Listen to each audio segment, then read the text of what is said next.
Un saludo muy cordial, mis hermanos y hermanas. Qué bueno verlos aquí otra vez en este día para estudiar un poco más sobre el tema de los 24 ancianos. Queremos en nuestro tema de hoy, nuestro primer tema de hoy, repasar y resumir lo que estudiamos ayer en las dos sesiones y entonces vamos a entrar en terreno nuevo. Pero antes de eso queremos empezar el día con una oración, así que les invito a inclinar sus rostros y vamos a orar. Padre Celestial, venimos ante tu trono con confianza porque venimos en el nombre de Jesús. Venimos solicitando sabiduría este día. Vamos a estudiar algunas cosas muy impresionantes y pedimos, Señor, que tú nos instruyas por medio de tu Espíritu Santo y el ministerio de los ángeles. Te damos gracias de antemano por tu presencia y sabemos que has escuchado esta oración porque te lo pedimos en el precioso nombre que es sobre todo nombre, el nombre de Jesús. Amén. Vamos a repasar lo que estudiamos en nuestros últimos dos temas. El primer punto es que Jesús tuvo que venir a esta tierra para cumplir una misión doble. En primer lugar, tuvo que venir para vivir una vida perfecta que le pudiera ofrecer a la ley en lugar nuestro, porque la ley exige perfección. En segundo lugar, vino para cargar los pecados y pagar la pena del pecado nuestra, para que nosotros no tengamos que morir si recibimos la vida y la muerte de Él como nuestro Salvador. Es decir, Jesús vino para vivir una vida perfecta y para morir por los pecados de todos los seres humanos. Para que si nosotros lo aceptamos, entonces la vida de Jesús cuenta como si fuera la nuestra. Y la muerte de Cristo cuenta también la nuestra. Esa era la misión y el desafío de Jesús. El Señor Jesucristo se despidió de las huestes celestiales y vino a este planeta para cumplir esa doble misión. Pero había un enemigo que le había quitado el territorio y la posición de rey a Adán. Y él quería impedir que Cristo cumpliera su misión. Así que usó 4 métodos, Satanás usó 4 métodos para procurar impedir que tuviera éxito en vivir su vida perfecta y morir por el pecado, para recuperar el patrimonio perdido y para recuperar también la posición como gobernante del planeta. Nos dimos cuenta ayer que procuró matar a Jesús antes de que llegara a la cruz. Procuró infectar a Jesús con el virus del pecado para que no fuera una víctima perfecta. Procuró desviar al Señor Jesucristo del camino que Dios había establecido, ofreciéndole un camino más fácil. Encontramos también que procuró desanimarlo y a través de sus sufrimientos procuró convencer a Jesús que se vengara de los que lo estaban atormentando para que Jesús en esa ocasión entonces pecara y no fuera un sacrificio perfecto. Pero cuando Jesús en la cruz del Calvario dijo, consumado es, estaba hablándole a su Padre y estaba diciendo, Padre, he cumplido con mi misión. He vivido una vida perfecta y ahora estoy a punto de morir por los pecados de todos los seres humanos. Y luego el Señor Jesucristo, sus últimas palabras en la cruz fueron, Padre, en tus manos encomiendo mi espíritu. Padre, tú dijiste que si yo cumplía la misión fielmente, que tú me ibas a llamar del sepulcro para que yo, por la vida que reside en mí, pueda tomar de nuevo mi vida por tu permiso, como lo dice en el Evangelio según San Juan. Así es que muy temprano, el primer día de la semana, descendieron 2 ángeles del cielo. Uno se ubicó en la piedra que estaba enfrente del sepulcro después de haberla quitado. El otro ángel se paró delante del sepulcro y con una voz de mando dijo, oh Hijo de Dios, Padre te llama. Y entonces ahora Jesús salió del sepulcro por la vida que estaba en él, por el permiso de su Padre de tomar su vida por la vida que estaba en él. Jesús resucitó. Pasó 40 días en esta tierra y llegó el momento de regresar al cielo. Ahora Jesús le había dicho a los habitantes celestiales, yo voy a ir a la tierra a cumplir esta doble misión, para vivir y para morir. Pero estaré de regreso en 33 años. Así que vayan preparando la fiesta. Y en nuestro estudio, en la última sesión, analizamos el contenido de Apocalipsis. Y nos dimos cuenta que en Apocalipsis el capítulo 4 se está preparando el lugar santo para la llegada de Cristo al cielo en el momento de su ascensión. Nos dimos cuenta que ahí en Apocalipsis 4 hay varios seres presentes. En primer lugar, un personaje sentado en el trono, que es Dios el Padre. Cristo no ha llegado. Cuando Cristo llegó, se sentó con el Padre en el trono. Cristo no ha llegado, está el Padre sentado en el trono. Alrededor del trono hay 24 tronos, que son los 24 ancianos, representantes de los mundos que nunca pecaron. Si el número es literal o simbólico, eso lo vamos a tratar después. Vamos paso por paso. En medio del trono se encuentran los 4 seres vivientes, que son los querubines y los serafines. Se encuentra presente en Apocalipsis 4 el Espíritu Santo, simbolizado por el candelabro de 7 brazos, los 7 espíritus. 7 significa plenitud o algo completo, algo total. Está el Espíritu Santo presente ahí en su plenitud. Pero en el capítulo 4 están faltando una persona y un grupo. No está presente en el capítulo 4 Jesús. Y tampoco está presente la hueste angélica. No aparece en ninguna parte. Y nos preguntamos, ¿por qué no estaba Jesús? ¿Por qué no estaba la hueste angélica en Apocalipsis 4? La razón es muy sencilla. La hueste angélica había venido a la tierra para recoger a Jesús para llevárselo al cielo, al lugar santo del santuario. Por eso es que Jesús no estaba allí, ni estaba tampoco la hueste angélica. En Apocalipsis está preparando el salón para recibir al héroe de guerra. Lo regrese al cielo victorioso, herido pero vivo, victorioso sobre el enemigo. Ahora, en el capítulo 5 encontramos que se añade Jesús, se presenta como un cordero inmolado, tiene las heridas frescas en su cuerpo, pero está vivo porque está parado. Se acerca a donde está el Padre de un silencio sepulcral, porque los ángeles han estado cantando. Jesús asciende, cuando entra por las puertas de la ciudad, Jesús levanta la mano y dice silencio. Y entonces Jesús entra a la presencia de su Padre, porque Él quiere saber si su sacrificio ha sido suficiente como para salvar a sus hijos y a sus hijas. El contenido del libro que está sellado es un testamento. El testamento revela quién va a heredar con Jesús la vida eterna. ¿Quién va a heredar la salvación? Si por algún motivo ese libro no se abre, todos estarán perdidos, nadie va a heredar nada. Así que Juan llora y clama porque no se consigue nadie digno. Pero ahora, después que Jesús se presenta delante del Padre, el Padre abraza a su Hijo, le dice, es suficiente tu sacrificio. Y entonces el Padre dice, adórenle todos los ángeles de Dios. Y entonces en la última parte de Apocalipsis 5 tenemos este hermoso himno en honor del Redentor, que ha redimido la raza humana en su trabajo aquí en la tierra. ¿Les quedó claro el panorama?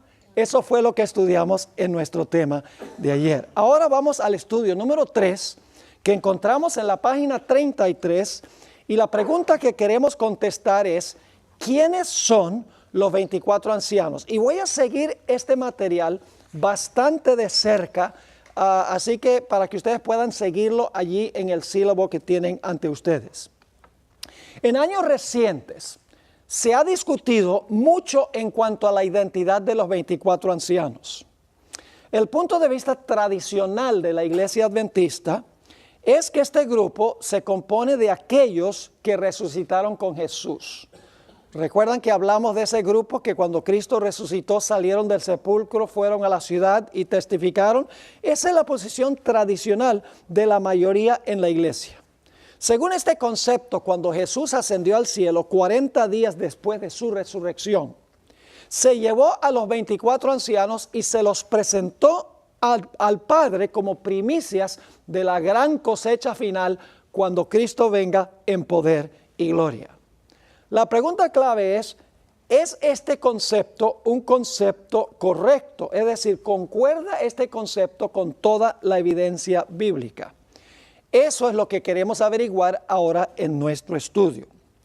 Vamos a empezar en Job 38 y el versículo 4 hasta el versículo 7. Aquí Dios le hace una serie de preguntas a Job. Y en esa serie de preguntas Dios le está diciendo a Job, mira, ¿dónde estabas tú cuando creé este mundo? Dice allí en Job 38 y el versículo 4, ¿dónde estabas tú cuando yo fundaba la tierra? Házmelo saber si tienes inteligencia. ¿Quién ordenó sus medidas, si lo sabes? ¿O quién extendió sobre ella cordel? ¿Sobre qué están fundadas sus bases? ¿O quién puso su piedra angular? Está hablando de la creación, ¿verdad que sí? Y ahora noten que se hace una pregunta. Cuando alababan todas las estrellas del alba y se regocijaban todos los hijos de Dios. Es decir, cuando Dios creó este mundo, ya existían las estrellas de alba, los hijos de Dios ya existían porque cantaron cuando Dios creó este mundo. Ahora, resumiendo los puntos importantes, Job 38, 1 al 7 nos da una descripción de la semana de la creación. Las estrellas del alba y los hijos de Dios ya existían y fueron testigos oculares de la creación. Y debemos entender que las estrellas del alba e hijos de Dios están en paralelismo sinónimo. Es decir, no son dos diferentes grupos, son el mismo grupo. Ustedes saben que el lenguaje poético hebreo tiene lo que se llama sinónimo, a donde se da una frase y luego en una segunda frase se repite el mismo pensamiento, pero con diferentes palabras. Es decir, los hijos de Dios y las estrellas del alba son dos formas de describir el grupo. Ahora necesitamos preguntarnos entonces, ¿quiénes son las estrellas del alba o los hijos de Dios? Bueno, yo creo que ustedes saben lo que significa la Biblia cuando dice que las estrellas del cielo, por ejemplo, cayeron con Lucifer. ¿Qué representan las estrellas en Apocalipsis 12 y el versículo 3 y el versículo 9? Yo creo que ustedes lo saben. Las estrellas representan a los ángeles. Es decir, los ángeles estaban presentes cuando Dios creó este mundo y alabaron y cantaron cuando el mundo se creó. Ahora, la hermana White nos dice quiénes eran los hijos de Dios. Los hijos de Dios eran ángeles, es decir, que las estrellas del alba son ángeles, los hijos de Dios son ángeles, es un paralelismo sinónimo que tenemos aquí. Ahora, fíjense el comentario de la hermana White en el Conflicto de los Siglos, página 510. Ustedes saben que en el libro de Job dice, un día vinieron los hijos de Dios a presentarse delante de Jehová, pero fíjense lo que dice la hermana White. Dice, las Sagradas Escrituras declaran que en cierta ocasión, cuando los ángeles de Dios vinieron para presentarse ante el Señor. ¿Quiénes son los ángeles? Y vamos a encontrar que no son ángeles cualquiera, son una categoría especial de ángeles. Pero dice, cuando los ángeles de Dios vinieron para presentarse ante el Señor, Satanás vino también con ellos. No para postrarse ante el Rey eterno, sino para mirar por sus propios y malévolos planes contra los justos. Con el mismo objeto está presente allí donde los hombres se reúnen para adorar a Dios. Es decir, según la Escritura, las estrellas del alba son ángeles. Según el testimonio del Espíritu de Profecía, los hijos de Dios son ángeles. Es decir, estrellas del alba y Dios es el mismo grupo, dos formas distintas de describir al mismo grupo. Ahora, alguno podría objetar y decir, pero Pastor Bor, ¿entonces los hijos de Dios en Génesis 6 eran ángeles? Teoría en el mundo cristiano de que cuando dice que los hijos de Dios vieron que las hijas de los hombres eran hermosas, se tomaron entre las mujeres. Entonces la teoría es que los hijos de Dios eran ángeles, las hijas de los hombres eran mujeres humanas, tuvieron relaciones sexuales y el producto fue un híbrido, parte ángel caído y humano. Ahora, si decimos que los hijos de Dios en Job eran ángeles, entonces ¿por qué no decir en Génesis 6 que también eran ángeles? La razón es muy sencilla. Los símbolos en la Biblia no siempre significan lo mismo en todos los contextos. Por ejemplo, si yo les hablara de un león, ¿qué representa un león en la Biblia? ¿Puede representar un león a Cristo, sí o no? Sí, es el león de la tribu de Judá. ¿Puede representar a Satanás? Anda cual león rugiente buscando a quien devorar. ¿Puede representar el reino de Babilonia? La primera bestia de Daniel 7. ¿Puede representar a Judá, el hijo de Jacob? Sí, es el león. Es decir, nada más porque aparece la palabra león aquí, no significa que la palabra león significa lo mismo en todas partes. Otro ejemplo, levadura. Cuando yo pregunto qué representa la levadura, inmediatamente la respuesta es pecado. Y claro, puede representar el pecado. Pero en la parábola de la levadura que dio Jesús, la levadura representa el Espíritu Santo que se coloca dentro de la iglesia, dentro de la masa para que la iglesia pueda crecer. Es decir, levadura no siempre significa lo mismo. Cuando uno encuentra, por ejemplo, la palabra espada, simbólicamente, la palabra espada, ustedes saben, representa la palabra de Dios. La espada del Espíritu es la palabra de Dios, pero no siempre es la palabra de Dios. Porque en Romanos el capítulo 13 dice que la espada es lo que tiene el poder civil para castigar violaciones del Código Civil. Es decir, que espada no siempre significa lo mismo. Hay que tomar en cuenta el contexto. Y cuando uno mira Génesis 6, el contexto está claro. Los hijos de Dios son los de la genealogía de Seth, que se encuentran en Génesis 5. Las hijas de los hombres son las mujeres malévolas que se mencionan en la genealogía de Caín. Y luego en Génesis 6 habla de los hijos de Dios y las hijas de los hombres. Los dos capítulos anteriores explican que los hijos de Dios son en realidad el linaje de los justos y el linaje de los impíos, a entremezclarse y a casarse unos con otros. Es interesante notar que en Lucas 3:38 se le llama a Adán el hijo de Dios, y Adán no era un ángel. Además de eso, el apóstol Pablo declaró que los que han nacido de nuevo son hijos de Dios, y los que han nacido de nuevo no son ángeles. Es decir, la expresión hijo de Dios no siempre significa ángeles. Puede significar también seres humanos. Pero aquí en el libro de Job, las estrellas del alba, los hijos de Dios claramente son ¿qué? Ángeles, porque las estrellas en la Biblia representan ángeles. Ahora, con esto en mente, de que los hijos de Dios del alba eran ángeles, necesitamos examinar un poco más detenidamente el libro de Job. Vamos a Job 1 y el versículo 6 y 7, esto es la página 35 de su sílabo. Dios convoca un concilio celestial. Dios de vez en cuando reúne a los representantes del universo para deliberar en el concilio celestial. Dios tiene un gobierno representativo, podríamos decir, un gobierno republicano. No tiene que ver con el partido republicano, sino en sentido de república, un gobierno representativo. En Job 1, 6 y 7 dice, un día vinieron a presentarse delante de Jehová los hijos de Dios. Entre los vino también Satán. Y dijo Jehová a Satanás, ¿de dónde vienes? Respondiendo Satanás a Jehová, dijo, de rodear la tierra y de andar por ella. Ahora vamos a ver qué conclusiones podemos sacar de estos versículos. En primer lugar, los hijos de Dios no moran siempre en la presencia de Dios, porque dice que vinieron un día. Si vinieron, no viven ahí. ¿Están conmigo o no están conmigo? Esto contrasta con el versículo anterior, a donde dice claramente que Job ofrecía sacrificios todos los días. El versículo anterior dice que ofrecía sacrificios todos los días y luego dice, vinieron los hijos de Dios a presentarse delante de Jehová. No habitan en la presencia de Dios, vienen de algún sitio para presentarse ante Dios. El segundo punto es que Satanás no vino meramente con los hijos de Dios, sino que vino entre los hijos de Dios. Es evidente que Satanás reclamaba el derecho de pertenecer a este grupo selecto.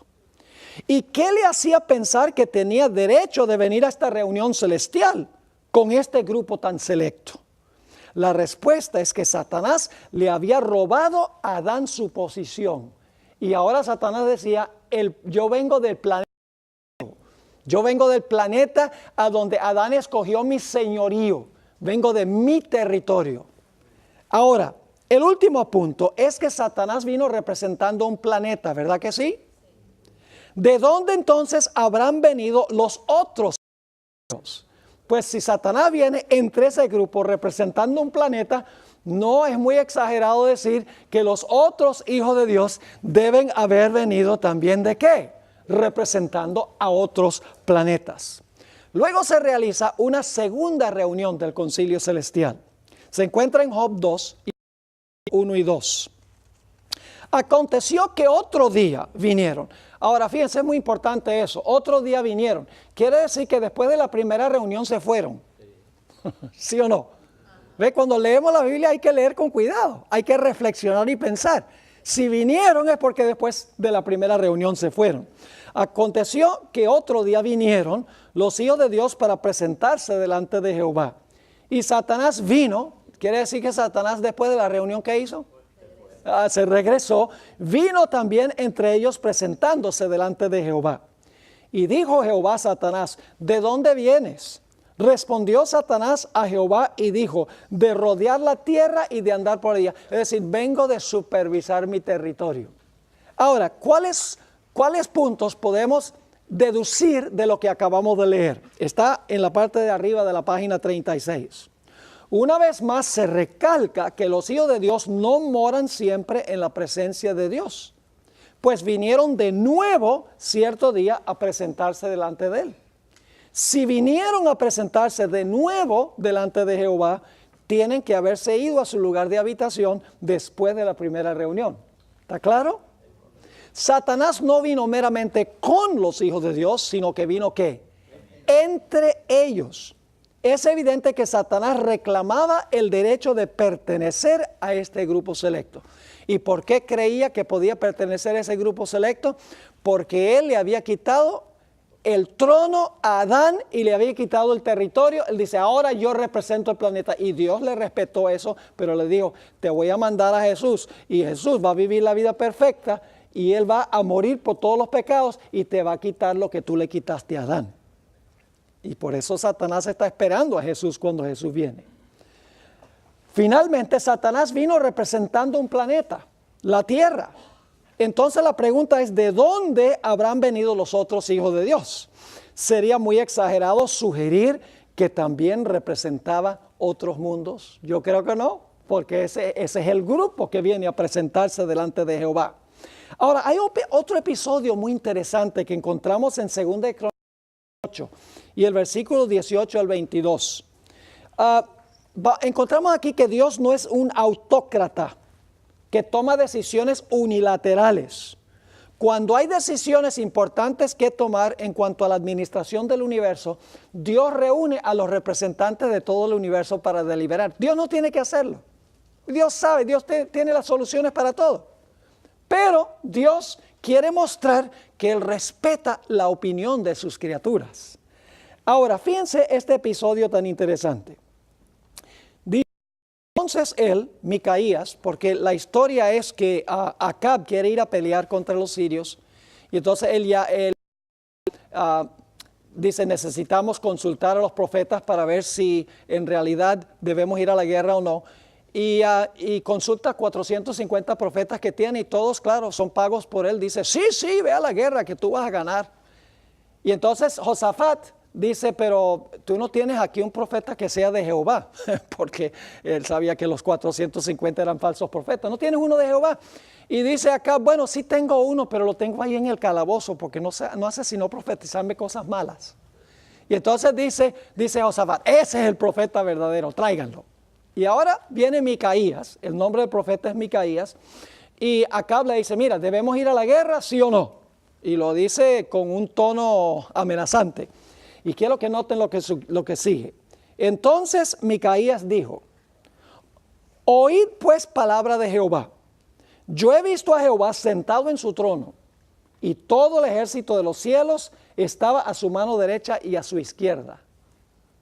Y Jehová preguntó, ¿quién inducirá a Acab, rey de Judá, rey de Israel, para que suba y caiga en Ramón de Galad? En otras palabras, ¿quién va a convencer a Acab que vaya a la guerra para que lo maten en la guerra? Y uno decía así y otro decía de otra manera. Es decir, el concilio celestial está deliberando. Uno decía, bueno, vamos a hacerlo de esta manera, vamos a hacer de la otra manera. Ninguno quería ir a convencer a Acab de que fuera a la guerra para que lo mataran. Ahora fíjense, sigue diciendo, entonces salió un espíritu que se puso delante de Jehová y dijo, yo la induciré. Y Jehová le dijo, ¿de qué modo? Y él dijo, saldré y seré espíritu de mentira en la boca de todos sus profetas. ¿Quién era ese espíritu que estaba allá en el cielo en esta deliberación? No puede ser un ángel fiel porque los ángeles fieles no mienten. Tiene que ser Satanás que estaba en el concilio celestial. Así que dice, saldré y seré espíritu de mentira en la boca de sus profetas, que eran los 450 profetas. Y Jehová dijo, tú le inducirás y lo lograrás. Anda y hazlo así. ¿Se acuerdan que en Job Dios dijo, anda, pruébalo al máximo, pero no me lo mates? Aquí Dios le está dando permiso a este espíritu para que convenza a Acab que vaya a la guerra. Y luego dice en el versículo 22, y ahora he aquí, Jehová ha puesto espíritu de mentira en boca de todos sus profetas, pues Jehová ha hablado el mal contra ti. Ahora, cuando la Biblia dice que Dios colocó mentira, significa que Dios permitió. Es como con Job, Dios no causó los males de Job, Dios permitió que los males vinieran, pero en la Biblia lo que Dios permite se le atribuye a Dios, ¿ok? Aunque Dios no lo hace directamente. Es decir, que cuando en el universo se van a tomar decisiones muy importantes, llama a todos los representantes del universo para deliberar. Fíjense, cuando Lucifer se llenó de envidia contra Jesús, reunió el concilio celestial para razonar con Lucifer. Dice en Patriarcas y Profetas, página 14, reunidos en concilio celestial, los ángeles rogaron a Lucifer que desistiese de su intento. Dios reunió el concilio celestial. Cuando Adán y Eva, cuando fue necesario avisarle a Adán y Eva que Satanás había caído del cielo y iba a venir a tentarlos, fíjense lo que se decidió en el concilio celestial. Esto no es una decisión unilateral de Dios. Se decidió en el concilio celestial enviar ángeles para advertir que estaba en peligro por la presencia del enemigo. 2 ángeles se apresuraron a visitar a nuestros primeros padres, la santa pareja. ¿Quién decidió enviar a los ángeles? El concilio celestial. Decide el concilio celestial. El concilio celestial es un cuerpo representativo de personas de todo el universo, de seres de todo el universo, que deliberan y deciden aspectos importantes en la administración del universo. ¿Cuál es la conclusión? Dios tiene un concilio celestial que se compone de representantes de todas las regiones del universo. En este concilio se toman decisiones administrativas que impactan el bienestar de todo el universo. Ahora, la hermana White no tiene dudas en cuanto a quiénes son estos hijos de Dios. Lo dice claramente. Ayer leí esta cita, esta porción que voy a leer, pero lo voy a leer de nuevo para que ustedes vean algo muy importante. Cuando Cristo asciende al cielo, ya lo leímos ayer, nos dice aquí que allí presentes estaban los representantes de los mundos que nunca cayeron, y se usan 3 frases para describir a este grupo. Dice allí, los comandantes de las huestes angélicas, esa es la descripción número 1. Los hijos de Dios, descripción número 2. Los representantes de los mundos que nunca cayeron, esa es la descripción número 3. Es el mismo grupo. ¿Están qué cosa? Están congregados, esperando que Jesús llegue. El concilio celestial. ¿Ves que este es el concilio celestial, delante del cual Lucifer había acusado a Dios y a su Hijo? Los representantes de aquellos reinos sin pecado, sobre los cuales Satanás pensaba establecer su dominio, todos están allí para dar la bienvenida al Redentor. Ahora, algunos han afirmado que esta cita de la hermana White, ella está hablando de tres grupos distintos. Es decir, que los hijos de Dios, los comandantes de las huestes angélicas y los representantes de los mundos son tres grupos distintos. Pero en realidad, un estudio del estilo literario de Elena G. de White, en otras partes donde ella escribe, denota claramente que ella tenía la costumbre de presentar tres frases de esa manera refiriéndose a lo mismo. Y ahora les voy a dar tres ejemplos. El primer ejemplo se encuentra en Servicio Cristiano 53 y 54 y podría haber incluido más, pero quiero darles tres para mostrarles que la hermana White usaba esta técnica literaria. Está hablando del reavivamiento y dice, el reavivamiento significa, número uno, ¿una qué? Una renovación de la vida espiritual.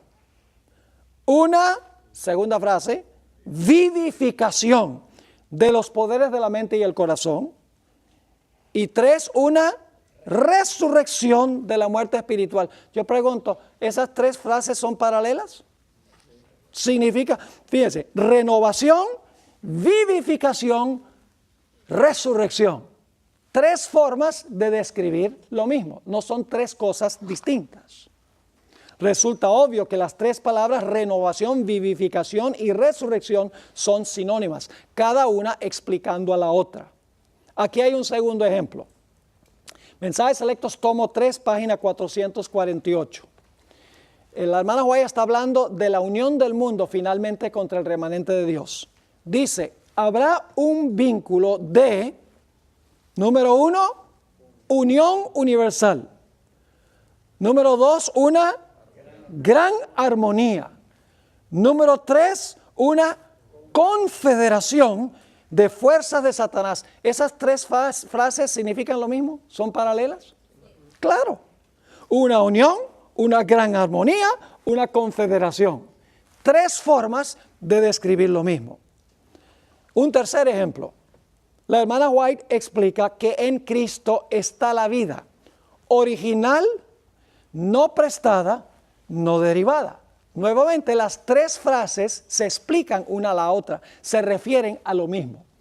La hermana White en muchas ocasiones en sus escritos usa esta técnica de repetir en tres diferentes formas el mismo pensamiento. Es decir, que estas tres que se mencionan aquí, los comandantes de las huestes angélicas, los hijos de Dios, los representantes de los mundos, son el mismo grupo. Cada frase explica a la otra. Es decir, los hijos de Dios son los comandantes de las huestes angélicas y son los representantes de los mundos que nunca cayeron. Y claro, surge la pregunta, ¿hay habitantes en otros mundos? ¿Y será que cada mundo tiene su representante especial? En Apocalipsis, el capítulo 12, ¿cuál alegraos cielos? No cielo, cielos, y los que moráis en ellos. ¿Captaron que está en plural? Los que habitáis en ellos, cielos y los que habitáis en ellos. Y luego contrasta a los que están en la tierra. Ay de los moradores de la tierra y del mar, porque el diablo ha descendido a vosotros con gran ira, sabiendo que tiene poco tiempo. Es decir, ay de la tierra, dice, pero regocijarse los cielos y los que habitan en ellos, en los cielos. Billy Graham una vez escribió algo muy interesante. Dijo, yo creo que hay vida en otros planetas. Nosotros habitamos en esta galaxia, la Vía Láctea, y ahora especulan que hay millones y millones de galaxias. Y en cada galaxia hay 1 trillón de estrellas, planetas y otros astros. No puedo creer que nuestro planeta sea el único que tenga seres vivientes. Lo dice Billy Graham, el más famoso evangelista protestante del mundo. Y además de eso, lo dice la Sagrada Escritura. Hay otros mundos. Y vamos a encontrar que cada mundo tiene su representante, como Dios colocó a Adán para representar al planeta Tierra. Ahora, es interesante notar que cuando Juan estaba llorando y sollozando porque no había nadie que pudiera romper los sellos y abrir el libro, uno de los ancianos lo animó. Fíjense lo que dice allí en Apocalipsis, el capítulo 5. Dice, y uno de los ancianos, estamos en la parte de arriba de la página 39, y uno de los ancianos me dijo, no llores, he aquí el león de la tribu de Judá, la raíz de ha vencido para abrir el libro y desatar sus 7 sellos. ¿Quién le habló esas palabras según este texto a Juan? Uno de los ancianos, muy importante eso, uno de los ancianos. Ahora, la hermana White amplía de una forma muy interesante quién fue el que habló con Juan. Que encontramos en Manuscripts, tomo 12, páginas 296 y 297, yo traduje esto porque es una cita que no está en español. Dice lo siguiente, hablando de este pergamino estaba escrito por dentro y por fuera. Juan afirmó, y yo lloraba mucho porque no se había hallado a ninguno digno de abrir el libro, ni de leerlo, ni de mirarlo. Luego la hermana White comenta, la visión de Juan impactó en sobremanera su mente. El destino de cada nación se hallaba en ese libro. Juan se angustió por no hallarse un ser humano o angélico que pudiese leer las palabras, o aún de mirar el libro. La agonía y el suspenso de su alma aumentaron hasta el punto, ahora escuchen bien, que uno de los ángeles,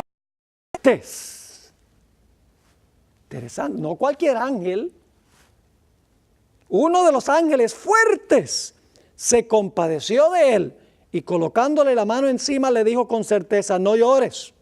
He aquí que el león de la tribu de Judá, la raíz de David, ha vencido para abrir el libro y desatar sus 7 sellos. Según Apocalipsis fue uno de los ancianos. La hermana White identifica ese anciano como uno de los ¿qué? Uno de los ángeles fuertes. Es decir, los 24 ancianos son ángeles fuertes, no son cualquier ángel, no son parte de la hueste angélica común, podríamos decir. Ahora, esta no es la única ocasión en que la hermana White hace esto. Hay ejemplos también de Apocalipsis 7. Algo similar ocurre con los comentarios de Elena White sobre Apocalipsis 7. En el contexto bíblico, escuchen bien, Juan vio una gran muchedumbre que nadie podía contar. Y esta muchedumbre era de todas las naciones, tribus, lenguas y pueblos que estaban parados delante del trono de Dios y del Cordero. Ahora fíjense bien. Uno de los ancianos, según la Biblia, le preguntó a Juan. Entonces uno de los ancianos habló diciéndome, estos que están vestidos de ropas blancas, ¿quiénes son y de dónde han venido? El anciano le pregunta a Juan, ¿tú sabes quién es esta gran muchedumbre? Juan le respondió al anciano, yo le dije, Señor, tú lo sabes. Y luego en el versículo 14 dice que el anciano le dijo luego a Juan, estos son los que han salido de la gran tribulación y han lavado sus ropas y las han emblanquecido ¿en qué? En la sangre del Cordero. Ahora escuchemos el comentario de la hermana White. ¿Con quién estaba hablando Juan? Con uno de los ancianos. Ahora escuchen la hermana White. Signs of the Times, señales de los tiempos, diciembre 22, 1887. Juan contempló una compañía innumerable, preciosa, refinada y pura, que rodea el trono de la majestad celestial. El ángel le pregunta a Juan, estos que están vestidos de ropas blancas, ¿quiénes son y de dónde han venido? Según Apocalipsis, ¿quién hizo la pregunta? El anciano. Según la hermana White, ¿quién fue? El ángel. Sigue diciendo el Espíritu de Profecía. Y Juan le responde, Señor, tú lo sabes. Entonces el ángel declara, estos son los que han salido de la gran tribulación y han lavado sus ropas y las han emblanquecido en la sangre del Cordero. ¿Están captando algo interesante aquí? Nuevamente la conclusión es ineludible. En el contexto, uno de los ancianos que le inquiere a Juan es el que le inquiere a Juan. Pero Elena White identifica al anciano como ¿qué? Como un ángel. No cabe duda que los ancianos no son ángeles comunes, porque ya la hermana White ha dicho que qué clase de ángel son, un ángel fuerte. Los más altos ángeles, en otras palabras. No son ángeles comunes, sino que son ángeles fuertes o comandantes. Pero hay otro punto, esto es muy importante, hay otro punto que debemos tomar en cuenta. Aún más importante, ahora escuchen bien esto. Los ancianos no forman parte de la gran muchedumbre. Voy a contar de toda nación, tribu, lengua. ¿Claro eso? Que el anciano no era parte de la muchedumbre, porque está preguntando en cuanto a la muchedumbre. No es parte de la muchedumbre. Ahora escuchen bien. Esto es importante, porque muchas traducciones de Apocalipsis 5, 9 y 10, y esto lo vamos a tratar en otro tema hoy, dejan la impresión que fueron redimidos de toda nación y que reinarán sobre la tierra. ¿Recuerdan que anoche dijimos que hay un problemita de traducción? Donde los ancianos están cantando, tú nos redimiste y nosotros reinaremos sobre la tierra, entonces tendrían que ser seres humanos. Hay un problema de traducción allí, que vamos a tratar un poco más adelante. Ahora, aquí hay dos citas más de Elena G. de White, que recalcan el mismo punto. En un libro que se llama Sermons and Talks, Charlas y Sermones, tomo 1, página 20, otra vez no está en español. Todas estas citas, yo tengo el CD-ROM de la hermana Juan y busco todas estas citas y las traduzco. Dice la sierva del Señor, Juan vio una compañía que estaba parada alrededor del trono de Dios y el ángel le preguntó, estos que están vestidos de ropas blancas, ¿quiénes son? Él le respondió, tú lo sabes. El ángel le dijo, estos son los que han salido de la gran tribulación y han lavado sus ropas y las han emblanquecido en la sangre del Cordero. Hay una fuente a donde podemos lavarnos de toda mancha impura. Y el ángel dice, Él los guiará a fuentes de agua viva. Y en Apocalipsis el anciano es el que está diciendo esto. Él los guiará a fuentes de aguas de vida y Dios enjugará toda lágrima de los ojos de ellos. Este será el feliz privilegio de aquellos que han guardado los mandamientos de Dios.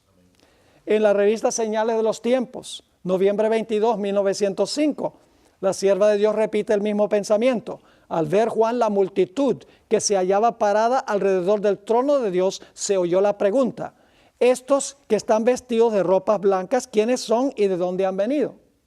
Esa es una pregunta que hace el anciano según Apocalipsis. Pero la hermana White dice, el ángel respondió, estos son los que han salido y han lavado sus ropas y las han emblanquecido en la sangre del Cordero. ¿Son los ancianos parte de la gran muchedumbre? No, están separados de la gran muchedumbre, no son parte de la muchedumbre.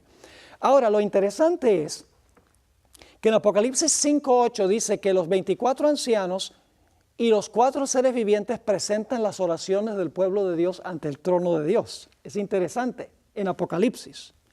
Ahora, fíjense lo que comenta la hermana White. En el libro Exaltada Jesús, que es un libro, una matutina, página 364, dice ella, seres celestiales están destinados para responder a las oraciones de los que están trabajando desinteresadamente para promover la causa de Dios. Y ahora escuchen, no es cualquier ángel el que hace esto. Dice, los ángeles más excelsos. En otro lugar ha dicho ángeles ¿qué? Poderosos.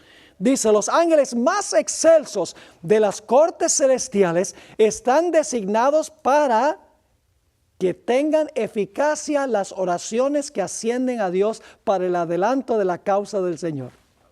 Cada ángel tiene su puesto particular del deber, del cual no se le permite que se aleje para ir a otro lugar. Si se alejara, los poderes de las tinieblas obtendrían una ventaja. Así que cuando Apocalipsis dice que los ángeles, que los 24 ancianos y que los seres vivientes presentan las oraciones de los santos, la hermana White dice, en realidad dice lo mismo. Dice que ángeles poderosos, la expresión de ella es los ángeles más, ha dicho, ángeles poderosos son los que hacen esto. Entonces, ¿quiénes son los 24 ancianos? Los 24 ancianos son ángeles, pero no ángeles comunes y corrientes. Son ángeles poderosos. Los ángeles más excelsos del cielo, que presentan las oraciones del pueblo de Dios y vamos a encontrar que representan los mundos que nunca pecaron. Ahora necesitamos hacernos la pregunta, ¿por qué estaba Satanás entre ese grupo selecto cuando se celebró la reunión que se menciona en el libro de Job? En el libro de San Lucas, el capítulo 4 y el versículo 5 al 7, explica la razón. Dice, y le llevó el diablo a un alto monte, y le mostró en un momento todos los reinos de la tierra. Y le dijo al diablo, a ti te daré toda esta y la gloria de ellos, porque a mí ha sido entregada y a quien quiero la doy. ¿Cuál es la conclusión que debemos alcanzar? Satanás hurtó el trono y el territorio que Dios le había dado a Adán. Esto lo estudiamos en uno de nuestros temas anteriores. Por eso se refirió Jesús a Satanás como el gobernante de este mundo o el príncipe de este mundo. ¿Está claro ese punto? Cuando Adán escogió obedecer a Satanás, se convirtió en su siervo, pues somos siervos de aquel a quien escogemos obedecer. El Señor se convirtió, Satanás se convirtió en el Señor o en el rey de este mundo, de este territorio.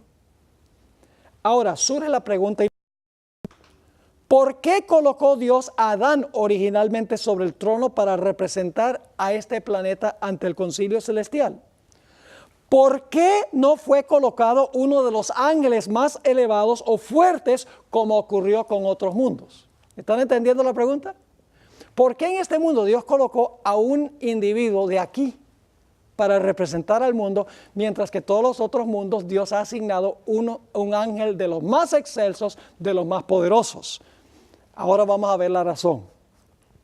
El plan de Dios para la raza es diferente que el plan que tenía para los otros mundos del universo. Mientras que los otros mundos tenían un ángel fuerte o de los más excelsos que los representaban ante el concilio celestial, Dios colocó a Adán para gobernar aquí. Elena White explicó que los seres humanos estaban en una categoría diferente y tenían un propósito especial. Este mundo es único en el universo de Dios y tiene un propósito especial. En la Review and Herald, la revista adventista, febrero 11, 1902, la hermana White explica lo siguiente: todo el cielo se interesó profunda y gozosamente en la creación del mundo y el hombre. Los seres humanos constituían una clase nueva y distinta. ¿La raza humana era qué? Nueva y distinta. ¿Distinta que qué? Que todos los otros mundos. Fueron hechos a imagen de Dios. Y no tenemos tiempo de entrar en eso, es profundo eso. Eso se presta para 6 horas. Ese punto específico. Fueron hechos a imagen de Dios. Pero no vamos a entrar en eso. Y era el propósito. Ahora escuchen cuál es el propósito. ¿Por qué estaban en una clase distinta? Era el propósito del Creador que ¿qué? Que poblara. Por eso dice que después que Dios creó al hombre a su imagen, le dijo, fructificad y multiplicad y henchid la tierra. Lo dice la Biblia. Habían de vivir en íntima comunión con el cielo. Recibiendo de la fuente de todo poder, sostenidos por Dios, habían de vivir vidas libres de pecado. Dios creó a Adán y Eva, escuchen bien, un poco menor que los ángeles. Ustedes han leído eso en el Salmo 8, ¿verdad? Y les puso una prueba. Si pasaban la prueba, ellos y sus descendientes llenarían las vacantes que fueron dejadas en el cielo por Lucifer y sus ángeles. Consideremos la evidencia de esto. El propósito era único en su género. La procreación está solo en este planeta con un propósito especial que no tiene ningún. Todos los seres de otros mundos fueron creados completos. Pero aquí Dios creó la procreación con algo especial. Era una clase nueva y distinta para llenar las vacantes que fueron dejadas por Lucifer y sus ángeles. Elena White afirma con absoluta claridad que las vacantes que dejaron Lucifer y sus ángeles en el cielo serán llenadas por los redimidos del Señor. Vamos a leer algunas citas. Dios creó al hombre para su propia gloria, para que después de haber pasado la prueba, la familia humana pudiera llegar a ser una con la familia celestial. Era el propósito de Dios repoblar el cielo. ¿Qué significa repoblar? Usted no puede repoblar algo que no ha sido despoblado. Así que dice, era el propósito de Dios repoblar el cielo con la familia humana. Si se manifestaban obedientes a cada palabra suya, Adán tenía que ser probado para ver si sería obediente como los ángeles leales o si sería desobediente. Es decir, Dios debía probar a Adán para ver si iba a obedecer como los ángeles que habían obedecido, porque era el plan de Dios de que la raza humana llegara a ser igual a los ángeles. Lo vamos a ver, lo dice la Biblia, no solo el Espíritu de Profecía. En el libro La Historia de la Redención, página 19, la sierva del Señor dice, el Padre consultó con el Hijo con respecto a la ejecución inmediata de su propósito de crear al hombre para que habitara la tierra. Lo sometería a prueba para verificar su lealtad antes que se lo pudiera considerar fuera de peligro. Ahora escuchen, si soportaba la prueba a la cual Dios creía conveniente someterlo, con el tiempo llegaría a ser, ¿cómo? Igual a los ángeles. Tendría el favor de Dios, podía conversar con ellos y estos con él. Dios no creyó conveniente ponerlos fuera del alcance de la desobediencia. Tenían que mostrarse leales como los ángeles leales para ser igual a los ángeles leales. Profetas y Reyes, página 432. Vamos a tener que volver a esto en nuestra próxima sesión porque no vamos a alcanzar a terminar. Hay demasiado material y quiero que quede absolutamente claro. ¿Han aprendido algo que no sabían antes? La Sagrada Escritura que no hemos tocado. Sencillamente decimos, los 24 ancianos, los que fueron al cielo con Jesús. Y se pasa de comentario, generación en generación se pasa y todo el mundo dice amén, gloria a Dios, aleluya. Así es porque los padres de la iglesia lo dijeron. Tenemos que estudiar la Biblia por nosotros mismos. Podemos depender de lo que... Ahora, este no es un asunto de salvación, de vida o muerte, entender, pero debemos nosotros ser precisos en nuestra interpretación bíblica.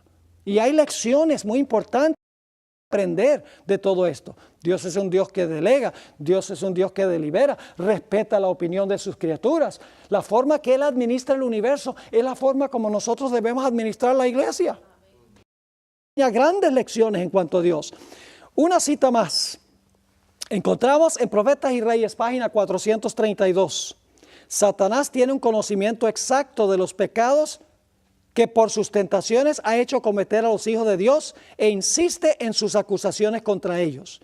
Declara que por sus pecados han perdido el derecho a la protección divina y reclama el derecho de destruirlos. Y ahora fíjense lo que le saca a Dios en cara. Los declara tan merecedores como Él mismo de ser excluidos del favor de Dios. Son estos, dice, los que han de tomar mi lugar en el cielo y el lugar de los ángeles que se unieron a mí. El diablo sabe cuál es el propósito de Dios. ¿Y por qué creen ustedes que el diablo está atacando tanto el matrimonio hoy? ¿Por qué ustedes creen que el hombre está estableciendo el matrimonio entre mujeres y mujeres y hombres? Porque el diablo odia el matrimonio, porque él sabe cuál es el propósito de Dios en el matrimonio. Por eso estamos viendo la desintegración del matrimonio, porque Satanás sabe que los que se reproducen en esta tierra lo van a reemplazar a él y a sus ángeles, y él quiere estorbar eso. Aquí está la verdadera razón por la cual hoy en día se ve lo que está sucediendo con el matrimonio.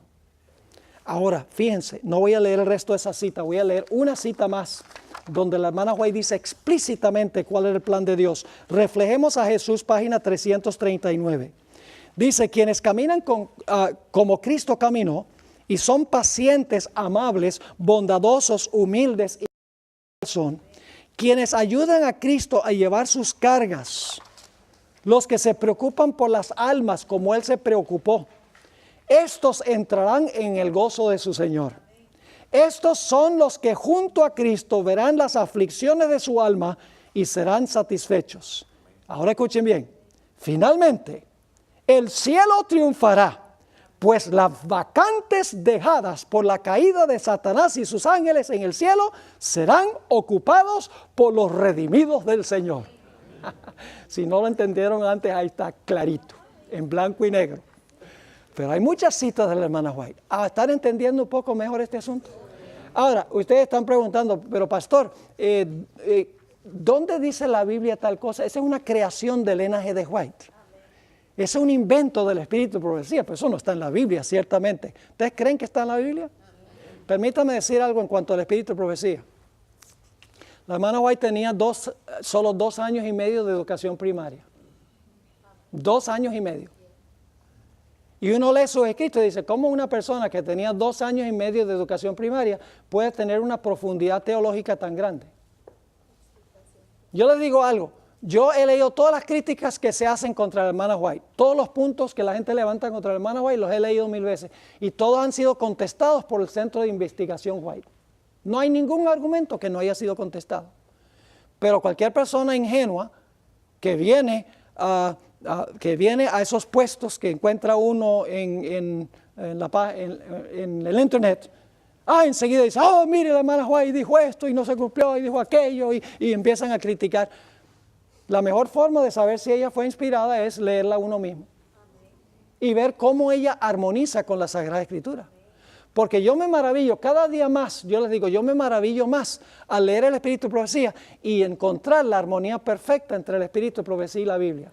Cómo Dios ha usado a la hermana White para ampliar, para explicar, para que podamos entender mejor los conceptos que contenemos seminalmente en la Sagrada Escritura. Porque todas estas cosas están en la Biblia, si leemos la Biblia con cuidado. Pero lamentablemente muchos cristianos lo muy superficialmente la Biblia. Para la mayoría de los cristianos, ellos dicen, Cristo y ya no necesitamos saber más nada. Murió en la cruz, nos salvó, aleluya, gloria a Dios, puedo seguir pecando como siempre he hecho y la gracia de Dios me va a salvar. Y eso es lo único que conocen de la Sagrada Escritura. Pero nosotros como adventistas tenemos que ir más allá. Nosotros tenemos el don precioso del Espíritu de Profecía que nos amplía, que nos explica, que corrige a los que yerran. ¡Qué bendición tan grande de Dios! Y qué triste que inclusive en la iglesia adventista hay ministros que dudan del don de profecía y abiertamente lo critican desde púlpitos de la iglesia adventista, recibiendo su salario de los diezmos de la iglesia. Ese es un sacrilegio, mis hermanos y hermanas. El problema es que no leen el Espíritu de Profecía. Yo he encontrado que hay 2 clases de personas que critican el Espíritu de Profecía. La primera clase de personas que critican el Espíritu de Profecía son aquellos que nunca la leyeron. Y la segunda clase de personas es los que leen a la hermana White con la intención de criticar. Y ninguna de esas personas va a recibir una bendición. En nuestra próxima sesión terminaremos esto y entraremos en territorio nuevo.